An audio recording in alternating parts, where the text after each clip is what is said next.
Drejtoria vendore e policisë së Korçës gjatë 24 orëve të fundit ka kapur dhe arrestuar në flagrancë 5 shtetas për vepra të ndryshme penale. Në Pogadec, policia rrugore ka arrestuar 3 shtetas për drejtim mjeti në mënyrë të parregullt. Dhe pranga kanë rënë Artan Kungulli, 40 vjeç, banues në fshatin Gështenjas, Pogadec. Arrestimi i tij u bë pasi në Pogadec ky shtetas u kap duke drejtuar një mjet motor tip Lifan pa targa dhe i papajisur me lejë drejtimi.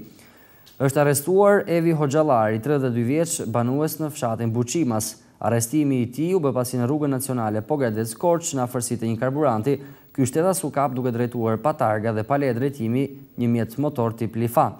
Është arrestuar gjithashtu Lulzimi Sufi, 45 vjeç, banues në Pogadec. Arrestimi i tij u bë pasi në rrugën Rinia të qytetit Pogadecit, ky shtetas u kap duke drejtuar në gjendje të dehur mjetin tip Mercedes-Benz. Materialet në ngarkim të shtetasve të mësipërm i kaluan prokurorisë rrethit gjyqësor Pogadec për veprën penale drejtim mjeti në mënyrë të parregullt.